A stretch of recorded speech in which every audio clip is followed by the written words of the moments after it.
Hello all, welcome to Raghavi வீட்டு சமையல்.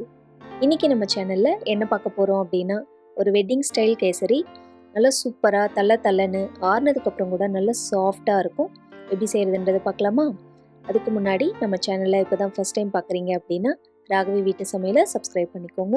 கூடவே பெல் ஐக்கானையும் கிளிக் பண்ணிக்கோங்க. கேசரி பண்ணுறதுக்கு நம்ம முதல்ல தண்ணியை சூடு பண்ணிடலாம். அரை கப் ரவைக்கு 1.25 கப் தண்ணி எடுத்துக்கோங்க. தண்ணி சூடாகிறதுக்குள்ள நம்ம ரவையை வறுத்துக்கலாம்.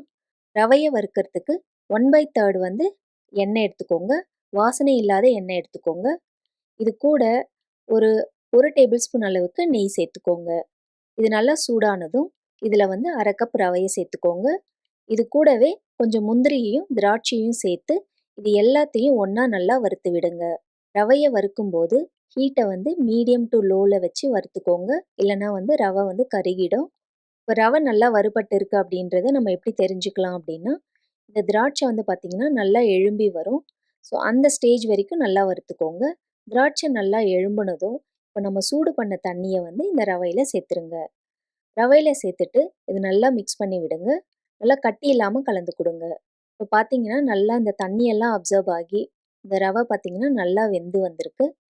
நல்லா இந்த அளவுக்கு நல்லா கலந்து கொடுத்துட்டு நல்லா ரவையை இந்த தண்ணியிலேயே வேக விடுங்க.